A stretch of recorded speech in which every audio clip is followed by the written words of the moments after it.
It's my honor to be here with my colleagues from the Board of Supervisors. I know I see the Honorable Mr. Jim Holland sitting at the table with me. You can clap for him. I also see the Honorable Mr. Engel right next to him. Our Vice Chair, Dr. Miller, you're around there somewhere. There he is, over here, the Lothian District. I don't think, is Chris not here? He's in court. He's in court. As a lawyer, not as a... As a lawyer, not as in trouble. I get it. That's the best way to be in court, I think. You know, we come to the chamber luncheons, the board does, on a regular basis.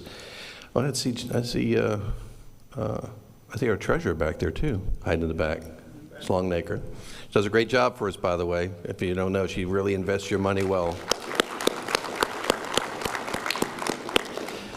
But we come to these meetings because it's important to us to keep up to speed on what's going on with our business community. Because truth of the matter is the decisions that we make, whether it's about, as Brian talked about, a road project that's being done or a zoning case that gets passed, they're all affect the community. And quite frankly, our job is not to pick winners and losers in business. Our job is to make sure that you have the best opportunity to succeed, which is why, for example, we make sure we keep our B-poll tax reduced we've actually reduced that over the years to make sure that we don't hurt our small businesses. So just so you know, we remain committed, this board, to providing those opportunities to make sure that you in our work community and all of our residents that live here have the best opportunity, quite frankly, to enjoy life where you live, where you work, and hopefully where you have some time to play, that you're not just working all the time, that you can spend time with your families, especially this time of year and the holidays. As local government, we also understand that we can't do all this alone. We actually have to have the input, which is why if you send us an email or if you call us, we will try to get back to you as soon as we can. We don't always refer things to staff, although sometimes we do, because quite frankly, staff is going to give an opportunity to research something and give you a more informed piece of information. So always continue to feel free to reach out to us if you have any questions. Brian said that this is a thankless job, and some days it is, but most days it's a great job. It really is. One of the things you learned when I was a police officer in life is you're not going to make everybody happy, especially when you show up and you're going, you're coming with me, right? Not good. But the things that we get to do on the board to actually help people every day with even the smaller problems that to you or to the collective might think, well, you know, that's not really a big deal, but it is to the person who's called for help. That's the way I always looked at it as a police officer, that there's no such thing as a small problem when someone has to take the time out of life to dial 911. I think they got a big problem if they're calling you. And that's the way our approach is from a team from the county, is that no problem is too small. No matter what it is, we cannot fix problems that we don't know about, so continue to reach out to us.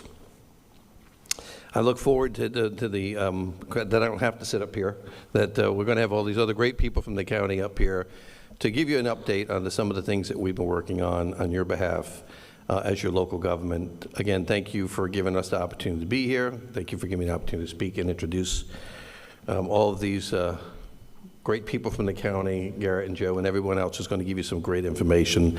And on behalf of the board, Merry Christmas. Everybody have a great holiday season. Do the things that are really important. That is, spend the time with your family. Don't forget to reach out to those. Don't forget to tell a friend, you know what, I really do like you. Maybe even love you. And have a great holiday season. Thank you.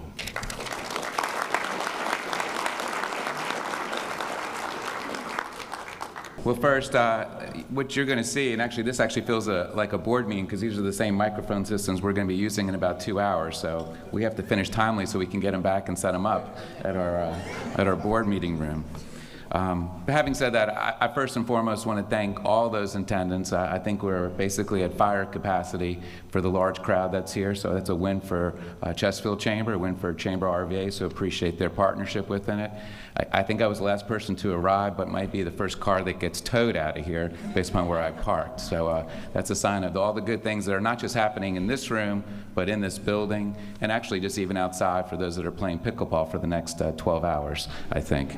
So this is my 8th state of the county, and this is a little bit different than my first one. My first one, actually, I showed pictures of my vacation to Alaska with my mother, but then I got a little serious the other years in between. But I thought, and we thought collectively, that this isn't just a singular moment where myself as the county administrator speaks on behalf of everybody. Mr. Winslow last year, I think, set a tone where the chairman of the board actually introduces this topic, and I think that's a good precedence, and Mr. Carroll carried that forward today. But you're going to see different elements of the 4 of us, at least, or the 4 people to my left, at least, give you an aspect of the live, work, learn, and play concepts that we speak so highly about. You know, the priorities of Chesterfield County, when I'm asked what are the most important things, you know, I say what the most important things are to the citizens, and that's public safety, schools, and infrastructure. So we're going to be covering some of that right here before you. You know, the first thing I want to do, though, is show you a video. It's just a 2-minute video, and it just, you know, again, it highlights very quickly, so do not blink for 2 minutes, of about 100 things that we have done over the last year. So whoever's in charge of starting the video, if they could carry forth and do that.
Thank you, and again, I want to thank the team that produced it, and actually those that were in front of the camera or behind to the side, citizens, businesses, and the community.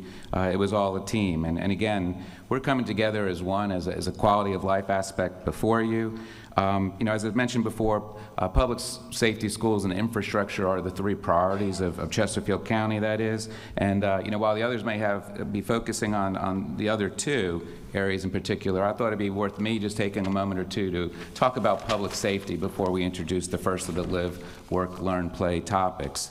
You know, everybody should have on their bucket list the attendance at a public safety sworn officer academy graduation. It is probably one of the most powerful events that I've ever witnessed, whether it's a new police officer, new firefighter, or new sheriff deputy. These are people who've gone through extensive training and education. You know, we've gone through extensive recruitment efforts to try and hire the best, but then to educate them in a manner and tap that passion to serve over the course of months. It culminates in this one moment where their family and friends are there.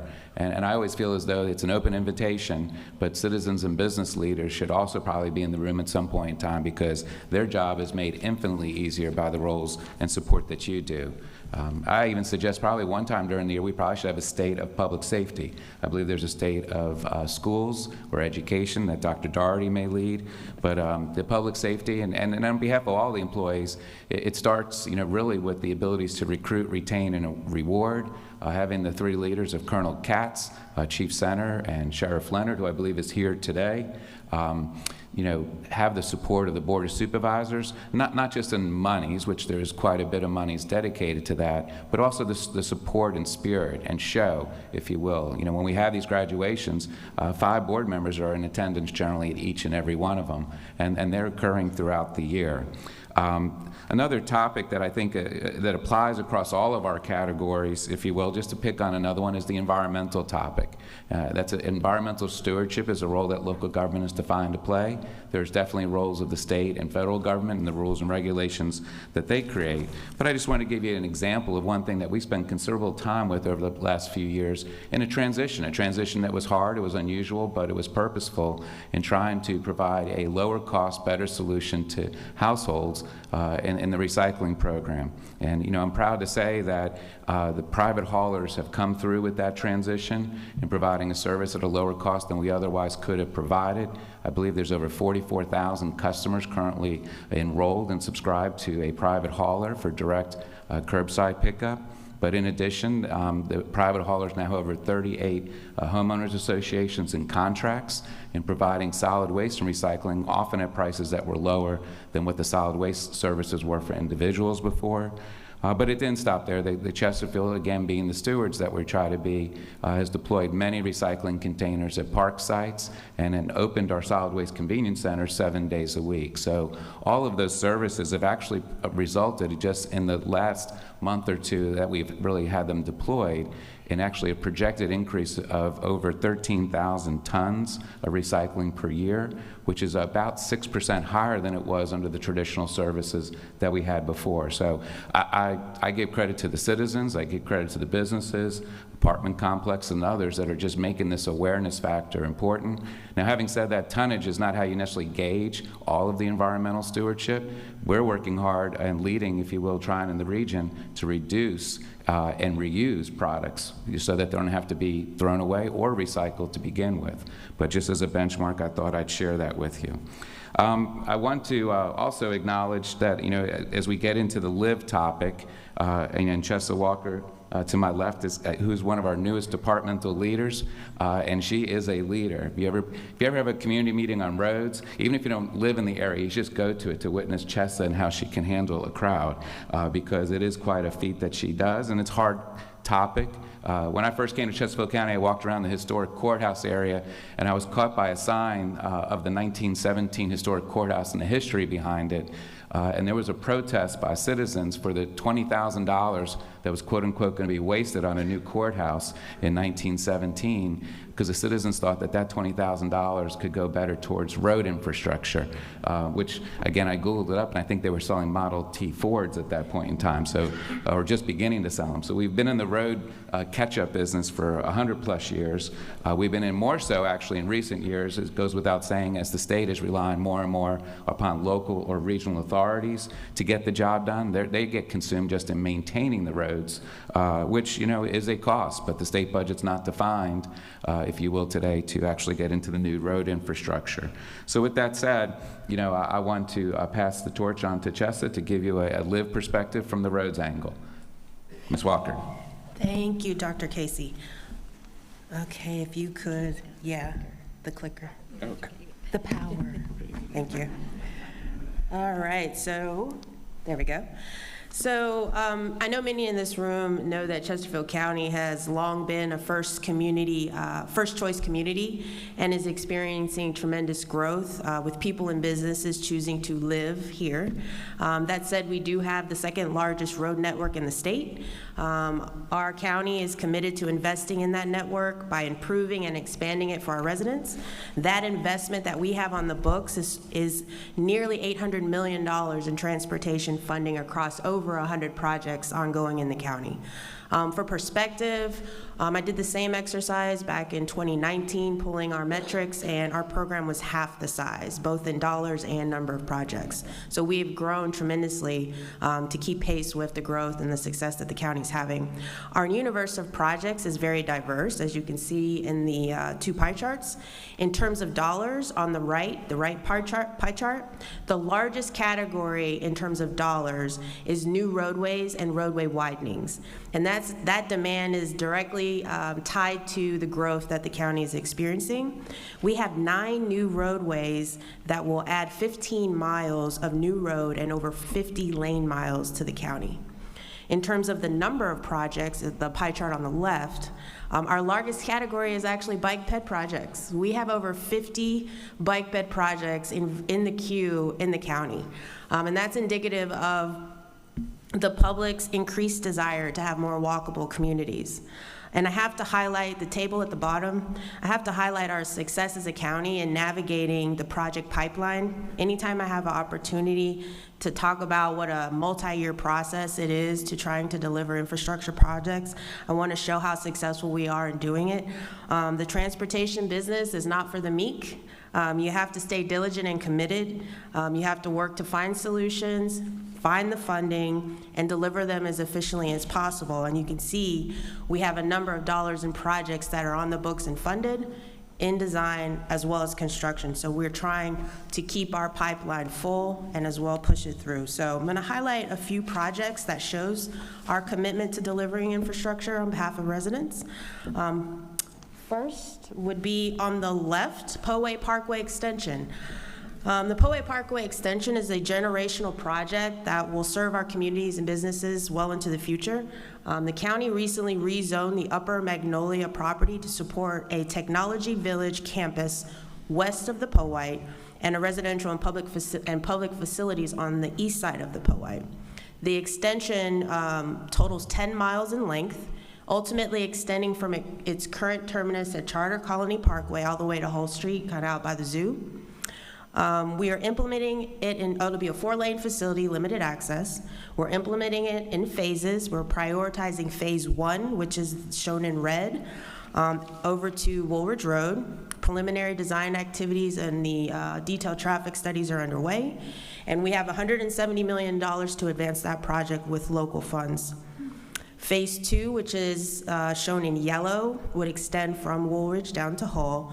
That would build out the corridor, the last remaining 8 miles, and reflects the anticipated roadway alignment that we reflect in our thoroughfare plan. The final alignment for phase 2 will be determined through public input, engineering analysis, environmental studies, known as the NEPA environmental review process, and VDOT is currently conducting that for us. So this section is to require a $500 million investment to get that phase 2 section done. And this extension is critical to realizing the job generator that the county is seeking to create at Upper Magnolia. So the project on the right is Otterdale drainage improvements. This project highlights a major achievement in improving network resiliency. We have this 3-mile section between Woolridge and Genito on Otterdale Road that has 3 creek crossings, and they were historically prone to flooding. In 2020, August of 2020, we had a historical rain event. The road became impassable. The residents who live in the communities along that section were stranded in their neighborhoods. The board immediately took action to secure $25 million through the sale of bonds to address this longstanding drainage issue. So what did we do? The existing drainage culverts and bridges were undersized, and we replaced them with new single and multi-span bridges. We fixed horizontal curves. We improved and raised the road profiles. We improved shoulders and ditches, and we added stormwater management facilities. This was actually a great project in that we actually used a design-build contracting mechanism. It's the only second time we've used it in the county. And the benefits that our design-build contract procurement method that our claims are made when you use that type of mechanism proved to be true because we issued notice to proceed February of 2022, and the third and final bridge crossing just opened December 5th of this year, a couple weeks ago, and that equates to 3 bridges being constructed in 22 months, averaging 7 months to build each bridge, and we delivered the bridges in 6 months early, ahead of schedule. Thanks. Thank you. You're welcome. Calls hopefully have stopped. Yeah. And I just need to interject, Ms. Yeah. Walker here, because the heavy rains we just had this last weekend, a year or two ago, people would have been trapped. Public safety service would have been at risk in trying to get to them. We had an issue a few years ago when our schools could not get the buses back when there was an afternoon rainstorm. Yeah. I saw many pictures, and we may report out some today or tonight to the board meeting, but those bridges held and the water all went underneath. Yes. Yay! And the last two highlights that I'd like to pull forward, so we're not just accommodating growth in the undeveloped areas, but we have a built-out environment where we're also planning for future growth and redevelopment and infill, like on our Route 60 corridor through the Midlothian Village. Our board adopted a special area plan in 2019, which sets a vision for that area while maintaining, the history and the culture of the village core. And transportation, like most endeavors, is a very important component in realizing that vision that was set forth in that plan. And some of the improvements that were called for are to make the corridor more walkable and bikeable. So we're going to complete the sidewalk network. We're going to add shared use paths. We're going to signalize pedestrian crossings, add mid-block crossings. We're going to try to traffic calm and slow the speeds down by introducing a median, narrowing up the lane widths from 12 feet to 11 feet, collectively trying to calm the traffic to make it more accessible and safe for bikers and walkers. And that's directly input from citizens through the special area plan process. And we're wrapping up the study that refines those recommendations so we know how much they're going to cost. We have some local funds that we're going to start preliminary engineering while we seek to find the construction funding. So that one is starting up soon. And then lastly, we all drove in on Hull Street.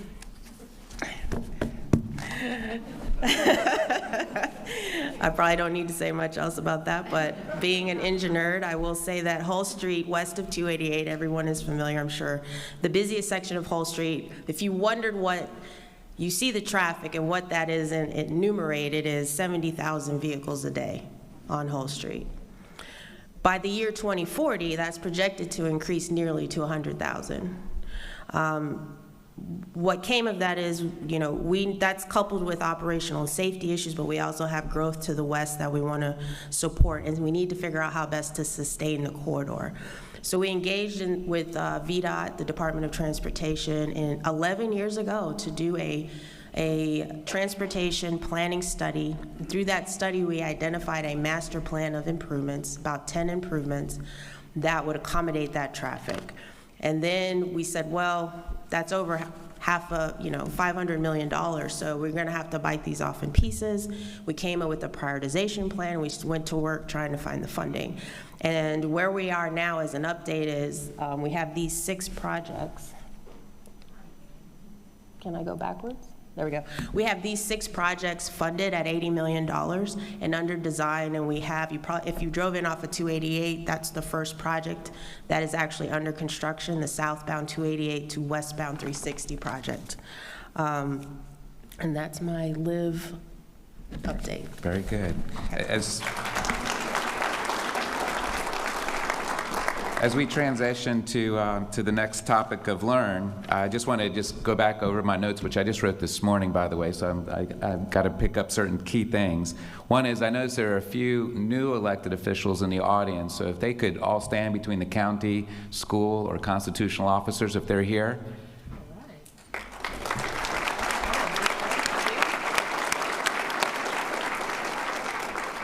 I also know that this meeting actually brings many of our county employee leaders and school leaders as employees out as well. So if they could stand, I'd like to thank them as well, all that are in the audience.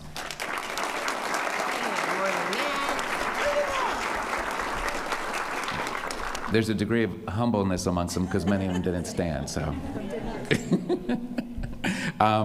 The other one is we have a new Bright Point president in the audience, so if he could stand.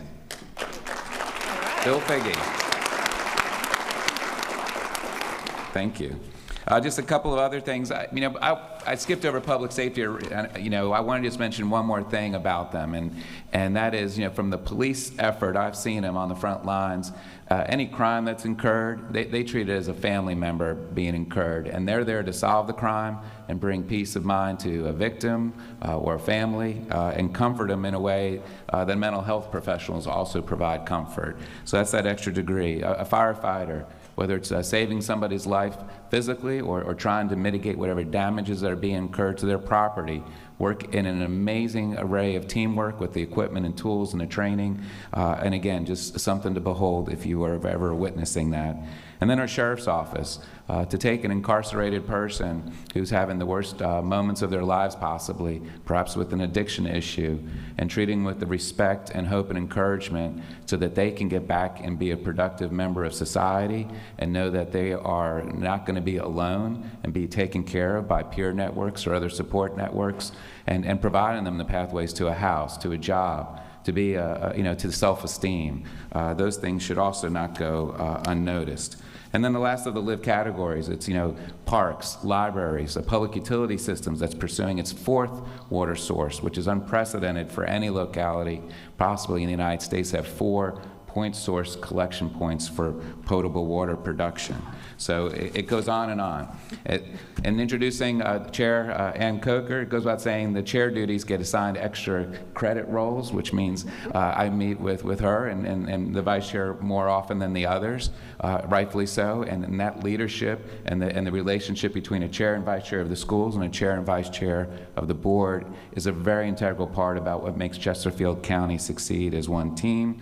Our role, and I've always told superintendents, Dr. Lane and then Dr. Daugherty, I will never tell a superintendent how to teach a child. That is their expertise, and I respect that. Sometimes I do utter things, but I preface it, that's because I'm a parent also, but you listen to me as much as you listen to any other parents who give you advice all day long. But having said that, it is a skill-based job. They hire skill-based teachers and support people for those children that can succeed. Many of them can succeed with home lives and parental support. Many of them need additional support resources that we as a county have come to understand, hopefully as well as anyone else on our side, so we listen to them. And last but not least is the capital programs. We are there for them in the funding, not just of the operational needs that the state leaves them behind, which, you know, there's a JLARC study out there that I encourage everybody to read. It's over $100 million shortfall that the state is providing to Chesterfield County per the words and the regulations of the state. But then also the construction programs, which I think, if I'm not mistaken, we're going to be adding or have added recently over 10,000 new seats in various new school buildings. We are not just going to catch up to where we were, we're going to get ahead probably for the first time since 1749. Ms. Coker. Thank you, Thank you, Dr. Casey, and good afternoon, everyone. It is my pleasure to be here to give you a schools update. I will say Dr. Casey may have stole a little bit of my thunder, but I will go over a little bit more in detail. It is a pleasure to be a part of a school board and to be a part of Chesterfield County and all of the great things that we do and the things that you'll hear up here on the panel. But for the school system, I do have a few, excuse me. Let's see. Oh, it's already advanced. There we go. A few points of pride that I'd like to just share with you along with some statistics of CCPS. First, our schools, we are 100% accredited, which is a great accomplishment. Our on-time graduation rate is at 91% for our class of 2023, and that is something that we strive to meet and beat every single year. Our Chesterfield Recovery Academy celebrated our first graduation this past May and graduated 2 students, and that, yes. That location is actually right outside here as part of this building, and right now we have 14 students, and this is open to the region. So we have 12 that are here in Chesterfield County and 2 that are located in another part of our region. And we are looking to expand that to 25, and we think we will meet that by the end of this school year.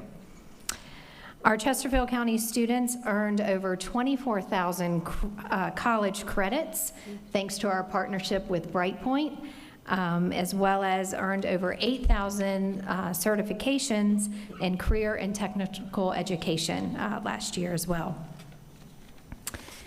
Just an interesting fact here, if Chesterfield County Public School were a business, we would be one of the largest in Central Virginia, one of the largest catering operations, largest transportation systems, and human resource operations. Our operating budget is $965.2 million. We have over 9,200 full-time and part-time employees, which includes over 5,000 teachers. Every year, our buses travel 8.8 million miles a year. We serve 8.2 million meals annually. And our IT department is incredibly busy keeping over 70,000 computer devices safe and secure for our students and staff. So pretty phenomenal numbers there when you think and look at Chesterfield County Public School as a business. And kudos to our superintendent and our central office staff and all of our teachers for keeping us operating and efficient as we are every single year. The next point I wanted to cover a little bit before I get into some other slides is our All in Virginia initiative that came from the VDOE. In September of this year, the VDOE released this All in Virginia initiative, which is a partnership with school districts and families of students in grades 3 through 8 in areas of tutoring, literacy, and attendance. The state has allocated to CCPS over $22 million to support this All in Virginia initiative, and we will be looking to support that over the next 2 years. And there's a lot to cover. I could spend more than 5 minutes just on that topic alone, but if you look at our CCPS website, you can get more information on that. The next piece, another topic that I could spend more than 5 minutes on, is our school legislative positions.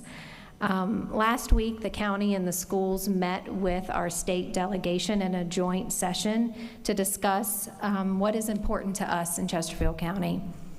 So 4 of our main legislative positions are enhancing the funding for our K-12 education, establishing expectations for future funding, which is the JLARC study that Dr. Casey mentioned, and I'll go over a few points from that study as well.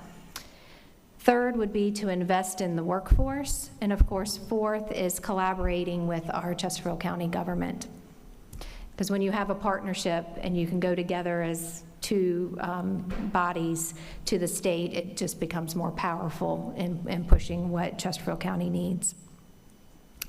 So in regards to the JLARC study, the Virginia Assembly directed JLARC, which stands for the Joint Legislative Audit and Review Commission, to study the cost of education in Virginia and to make an accurate assessment of the cost of the standards of quality. It was pretty eye-opening to get those results back, because what they found is that Virginia is underfunding public education. If all of the recommendations that they made were implemented, JLARC estimates that actually Chesterfield County would receive $200 to $300 million incrementally funding just to Chesterfield County Public Schools. That's a pretty amazing number. Some of their key findings from the study included the Virginia School Division receives less K-12 funding per student than divisions in other states, as well as other benchmarks that they studied against.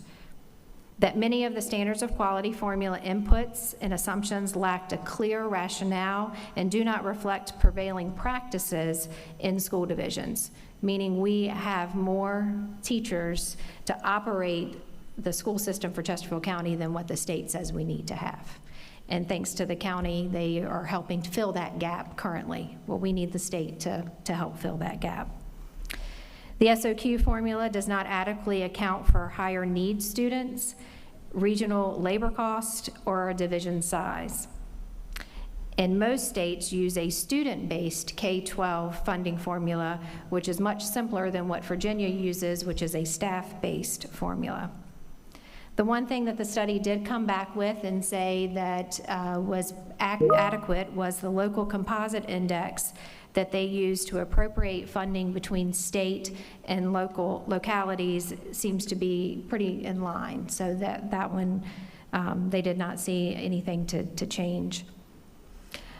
So after reviewing these findings, safe to say that the school board and the Board of Supervisors are working jointly together to support this JLARC study and share that with our state delegation. So now I will get into some of our school infrastructure projects, both past, present, and future.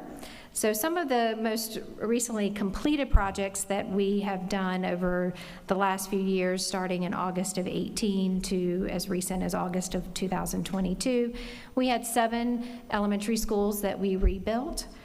We added 2 elementary schools. Those are Old Hundred Elementary and Mosley Elementary. And then we rebuilt 2 middle schools.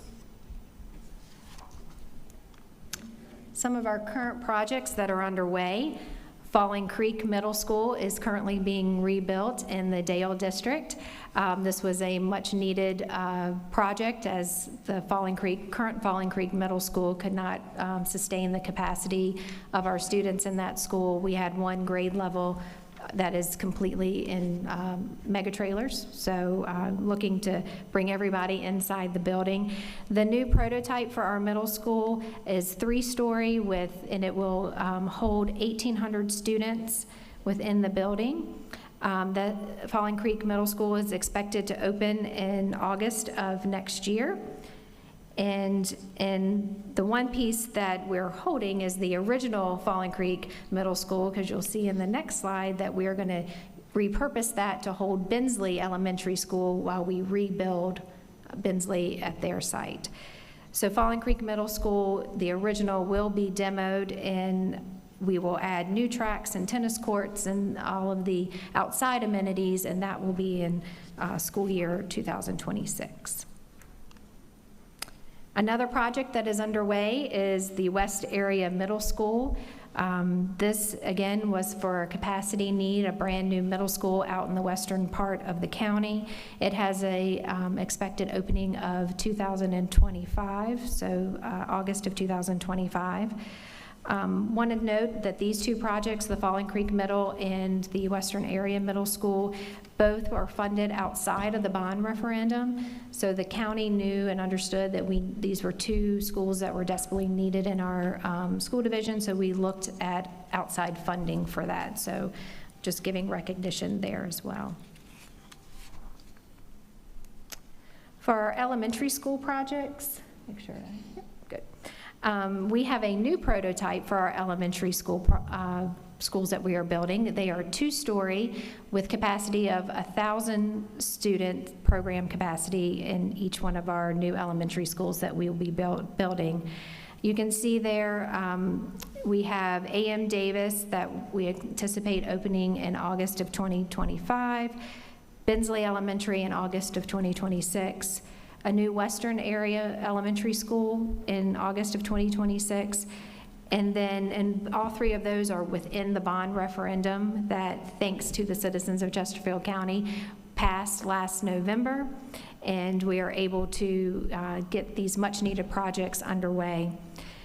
The 4th one that you see on that list is a new elementary school in the Dale District. This one currently doesn't have a location or funding, but we do recognize that we have a need with the growth that we're seeing in the Dale District to add a new elementary school in that area as well.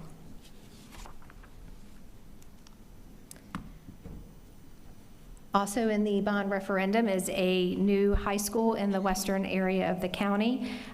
This would be over 340,000 square feet, multi-story, that would hold 2,400 student program capacity facility. Again, seeing the growth that we have out in the western part of the county, this is anticipated to open in August of 2027. And right now we are currently in the design and building the site and building design phase of that project. The location of that is in Western Chesterfield, north of Duval Street. So this is just a recap of the schedule for our openings of the schools that I just covered. So Falling Creek in August of '24, Western Area Middle School in August of '25, along with A.M. Davis Elementary, Bensley and Western Area Elementary Schools in August of '26, and then in August of '27, West Area High School and hopefully the Dale Elementary School as well. 3 of our remaining projects that are within the Yep, that's it, sorry. 3 of our remaining projects that are in the bond referendum are to replace Grange Hall, replace Midlow Middle, and consolidation of the Thomasdale campus. Currently, Thomasdale has 2 campuses, the West Campus and the main campus, so looking to bring those together at the same footprint. We also have 2 projects that are being considered if funding becomes available. That is for Matoaka Middle School Phase 2 and Old 100 Elementary School new capacity for those as well. So as you can see, we have a lot going on in Chesterfield County Public Schools, a lot of things on the horizon. Again, thank you to our citizens and to the county for being partners in this journey with us and providing our students what they need. Thank you.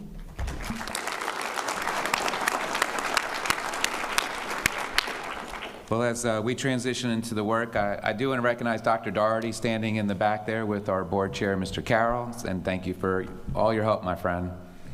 Thank you.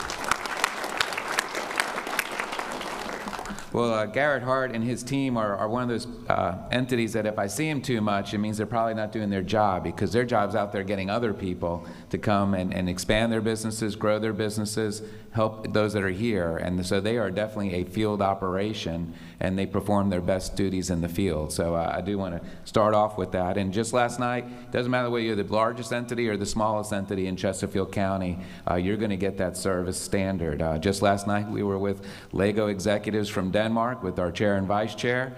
And today, in a couple hours, we're going to be recognizing our building inspections office for the expediency that they do and the service they do for new small businesses in Chesterfield County. I don't have to tell any business owners, but time is money. And once you start taking those financing loans out to start up a business, you want to be open as soon as possible. And we try and do our best to get us there.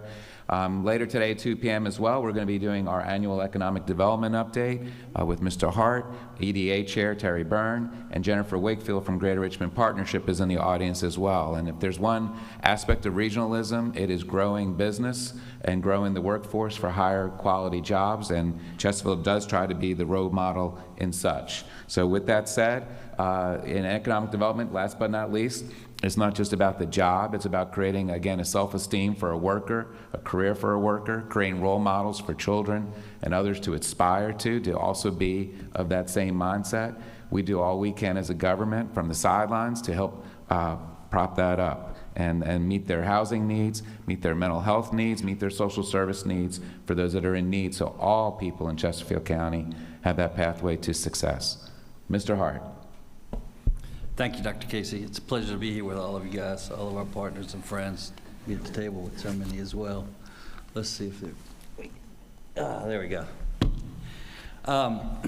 Pun going back there. I hope you guys get the joke. I mean, there is plenty of good news from the economy in Chesterfield.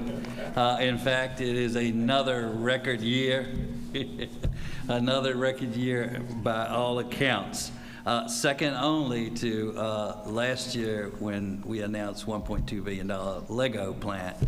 And I'm sorry, I can't do another Lego plant this year, but I can assure you their footprint will expand in the county, and we were pleased to see that they've already, while under construction, donated $1 million to local charities for children in the community. They're already here. They have already hired about 200 employees, and Lego kits are being assembled in Chesterfield County that will be on the shelves this Christmas. So it's all. But you could say, you know, a nearly $1.5 billion year and 2,600 jobs is, lightning strikes and you do it once and, it won't happen again. But to follow that up with another record year with, let's go. Oh, no, don't need that face up there.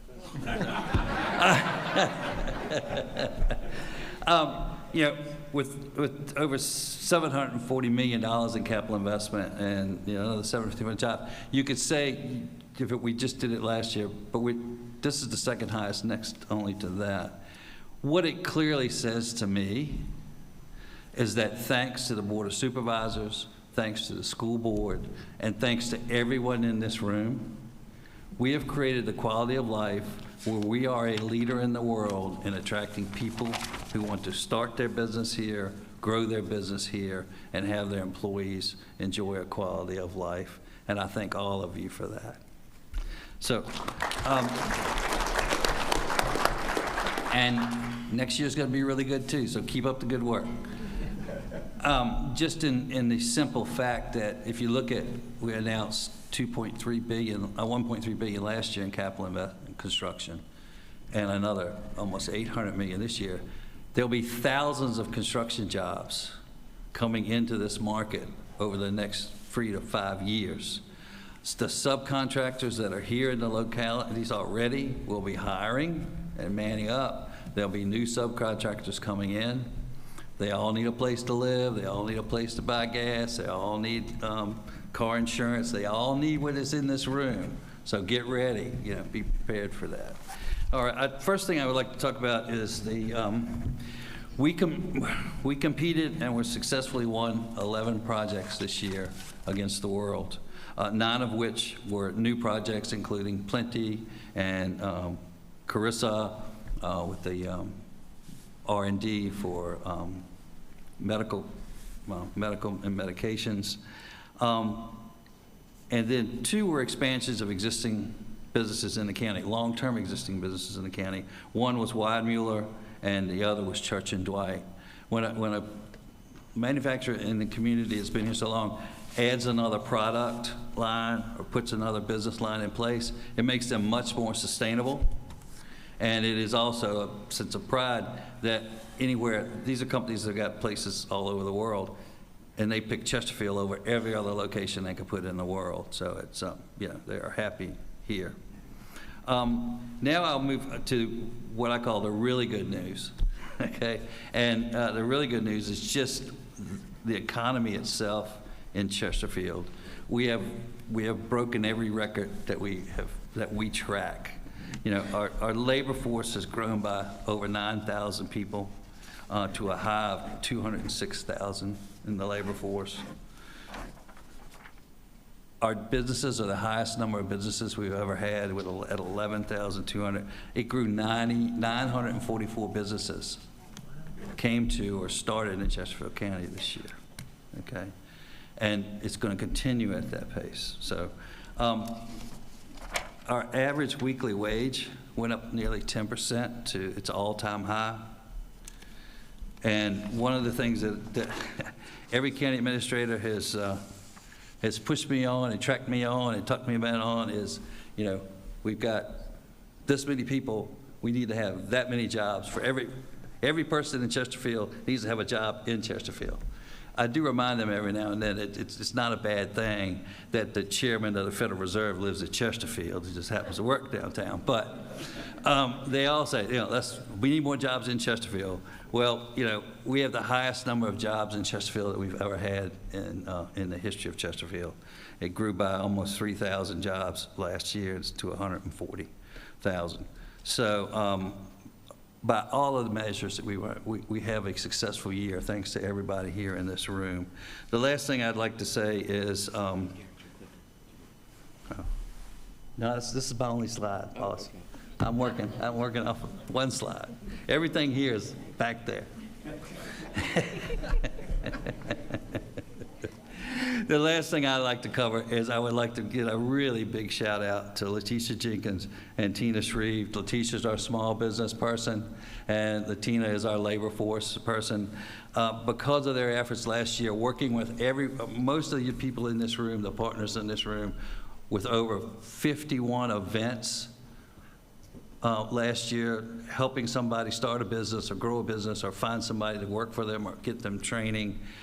We touched over 4,050 individual businesses with assistance last year. That's over 500, nearly 500 more people than we touched the year before, and they'll do more next year. And you know, I know you guys, and you know, I said it earlier, one of the best ways to help small businesses is attract large ones because they use supplies. But the other thing is, you know, the big announcements get all the press. But we are very dedicated to the growth of small business in this county, and it's one of our best focuses.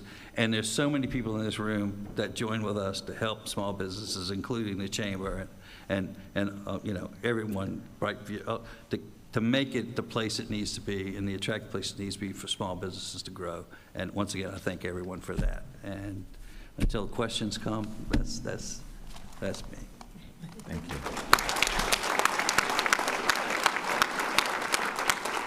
Well, as we get into the fourth, and in no particular order, all of these pieces and parts, of course, work well together. You know, it goes without saying that, you know, as our lives get constrained with the work and all these other things we've been talking about, we also have to find time to quote-unquote play. And that definition of play has many, many definitions. In fact, J.C. Poma, who is one of our newest leaders and dedicated in a new function of sports, visitation, and entertainment, comes up with an idea every day for us to do, which is great. And he's wired to be that way. For those that have known Mr. Poma from years past and serving with Richmond Regional Tourism, he made that a better organization, made it a better region for all to enjoy. His concepts of Play Chesterfield and Experience Chesterfield and the revamping of what might have been old programs into new ways in which we can serve you even as businesses, he'll be going through some of that. And it goes without saying, while we say it often and repeat, the economic impact, quote unquote, of sports tourism is great, that all of our facilities and fields and venues are being used to their capacities. First and foremost, those facilities, fields, and venues are designed for the citizen to use and access, and we will continually monitor and manage that so a citizen can do anything and everything possible within Chesterfield County, and when not utilized by them, that we maximize the return for all of the county's tax base and burdens that you otherwise would face if we didn't have that economic impact. And there's no limit. Just the other day, we were opening a new cricket field in Chesterfield County, the region's and perhaps state's first dedicated scope of a cricket field, but again, designed also to have rectangles embedded within it, but again, serving a community that is actually the second of the most popular sport watched in the world is now going to be watched every day in the Beulah Park area. So that's a great testimonial to our abilities to serve a diverse population while also enriching those who may be cricket players that didn't even know what the sport was last week. So with that said, Mr. Poma, please take it from here. Thank you, Dr. Casey, and it's great to be here. I've been up on this stage from the other side, and I'd be remiss if I didn't thank the partner, Richmond Region Tourism, Catherine O'Donnell, who's here today, and all that they do to help us as a county, and I wouldn't be here today if it weren't for Catherine, so thank you very much.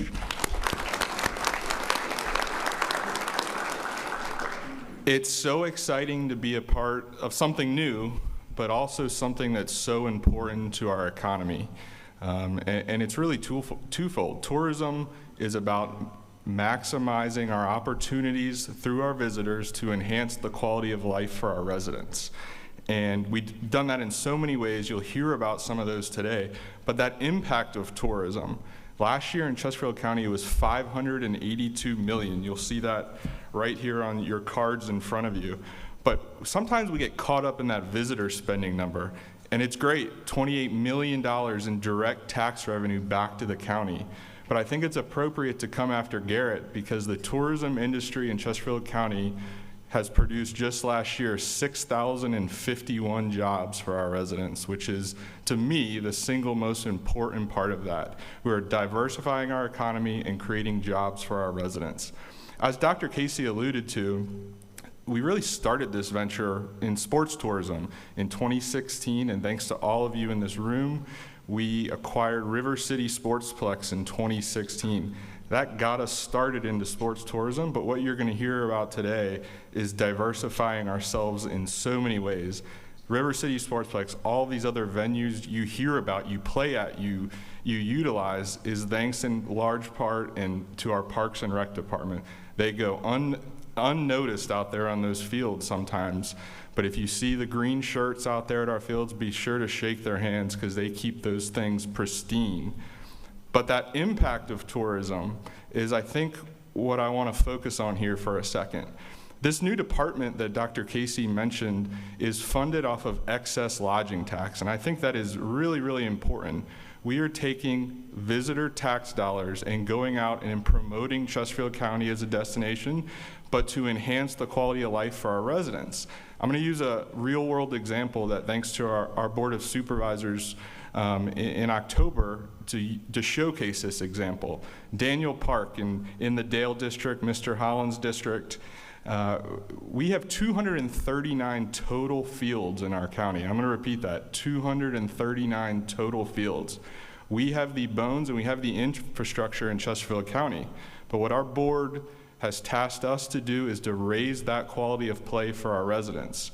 We took $4.1 million of excess lodging tax and put that right back in to create a new destination level complex, the equivalent of River City Sportsplex on our diamond baseball, softball fields. That's, yes, for tournaments on the weekends, but it is for our residents, for all of you on the weekdays, on other weekends, and we get to utilize that to invigorate visitor spending. And I think that's really important. We are going to raise the level of play for our residents, and when applicable, to diversify our economy for our residents, and that is why we do what we do. Now, how are we going to do this moving forward? It's our job, it's my job, my team's job, I've got some of them here, to give Richmond Region Tourism the tools to amplify our message nationally. We launched Play Chesterfield just this last year, actually in October of this year. And it's our job, you hear the word first choice community. Well, we're also incorporating becoming a first choice destination, because that's for all of you. You have people within this region who come to Chesterfield County that make it a first choice destination. So when one comes for the fields, it's now our jobs to make them stay for the fun. And the stay for the fun is all of you in this room. It's to visit our business community. It's to go to our restaurants, to visit our attractions, to stay in our hotels. So that tagline, I think Mr. Harris, our Deputy County Administrator, gets a little bit of love for this because he helped incorporate this tagline, but come for the fields and stay for the fun, because all of you in this room make this destination in Chesterfield County fun. We're also going to launch, sorry about that, the clicker. We're also going to launch Experience Chesterfield. It's actually something that Mr. Hart's office has had as a part of the way they respond to RFPs and showcase what makes Chesterfield County, Chesterfield County. And we're going to relaunch Experience Chesterfield actually this coming April, and it's really going to be an all-encompassing tool for all of you in this room. Chesterfield County is a vast and has an array of amenities in this county, but it's our job to now tell you all of those stories and to give Richmond Region Tourism the tools to amplify these stories. And we're excited. There'll be more to come on that launch here soon in a really unique way in partnership with Emily Ashley and in our community engagement department. But just a lot of fun branding tools, because again, these are tools that all of us get to use. We get to story tell. We had just had a new teammate join us a couple weeks ago who is going to daily focus on those stories to tell you and to tell our visitors. We also get to tell our story in really unique ways and to showcase Chesterfield County as a destination and give our residents things to be excited about. You saw in the video the drone shot of River City at one of our events. You also see in one of our on-point blog stories in that picture up there, we hosted the first ever FIFA friendly at River City Sportsplex in July. We had a couple thousand very passionate residents. The street sweeper had a field day with all the confetti in the parking lot, the balloons that were out there. But a FIFA friendly is the perfect way that shows the power of sports tourism. Soccer teams coming in from outside of the county to play. They actually stayed here for a week. But over 2,000 or so of our residents got to come and take in that excitement. We're also going to launch in fall of 2024 the Chesterfield Sports Hall of Fame. And we're excited about that because it's for all of you. We have so many passionate people who play in the county today and have come from the past and have really created that grassroots culture of sports. And so it's our job to enhance the quality of life for our residents and to do that in a way that makes Chesterfield County a first choice destination. And there are so many colleagues in this room that have helped make this possible, but there's so much more exciting things to come. And I get to make an announcement here, I think, which is really fun. I'm gonna go off script for 20 seconds. Matt's probably gonna tell me to sit down, but I'm going to this microphone because I need Amy and Mark and Abby to come up here with me.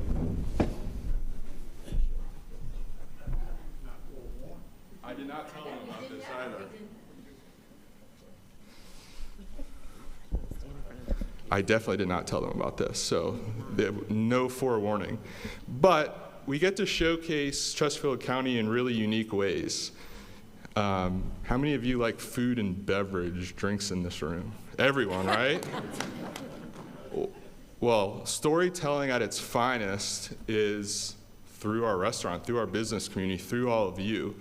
And I think it was probably 2 months ago, Amy and Abby and I, and now Mark over the last couple of weeks, sat down and we developed something that's really for all of you in our business community. And so I want Amy to do the What? You want to drum roll it? Drum Can we roll it. drum roll it, please? You announce it. Da, da, da, da. So in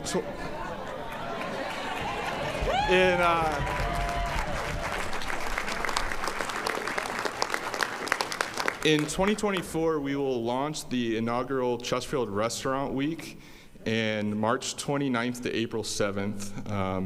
I wanted to say for all you to keep it in a secret, but I see cameras all over the place, so that won't happen. But Katie on my team has worked really hard on this, and more details will come at a really formal announcement and a really fun announcement.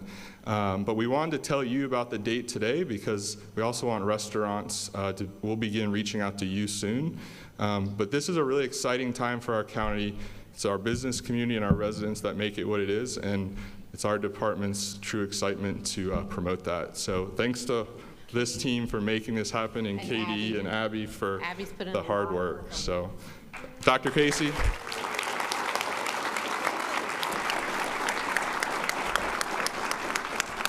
Well, again, you've heard from the whole team, just 4 facets: live, work, learn, play. And you've heard about our priorities of public safety, schools, and infrastructure. It takes one team of many to be purposeful and get it done. I have a note in front of me that I have a hard stop at 12:55. So in the last 45 seconds, I just want to just say, you know, one of the things I didn't talk about, but we are mindful for, everything that we're doing and everything we're saying, in some degrees involves our time and attention, which also involves our money, which is really your money via taxes. So we have to be mindful in everything that we're doing to balance the needs of Chesterfield County while also respecting what are the demands of household tax burdens and or business burdens. We try to raise the thresholds for business license taxes high, so an American dream of starting a small business can be done without getting a business license bill right away. We also try and be mindful of elderly and disabled folks, agricultural folks, to have the best tax relief programs we can, that, you know, under state laws that then control a lot of that. We try and be mindful of, again, when vehicle assessments are rising or housing prices are rising, how can we balance that out with other manners of rebates, credits, or tax rate adjustments? Not an easy task for a budget that's probably approaching $2 billion, but we have to be, you know, mindful of each and every one of you as well as we're doing everything we can We need to rely upon the state and federal government. They have roles in funding us. They create lots of constraints and mandates upon us for which they don't necessarily provide that money. So it is the 275th year of Chesterfield coming up in 2024. We're going to have many announcements and events. And as I started this thing, you know, 8 is not enough, nor is 275 apparently, because we're going to keep going and going with your help. We need every one of you. We need all your friends and family, co-workers. We need you to volunteer. We need you to get engaged and connect with us. There's a card on your table that can begin that process. The back of the card has some gift ideas also that are Chesterfield-centric. I myself actually told my wife the other day I want a Rolling Stones logo Lego set. I saw it at Barnes & Noble, and I was like a little kid jumping up and down, writing that on my Christmas list. So hopefully someone in my family will come through for it. If not, I'll let you know that as well. So with that said, I'm going to turn it back over to our chamber folks. It's been an honor and privilege on behalf of the 5 of us and Mr. Carroll, who led us off, to be here for the state of the county. Thank you.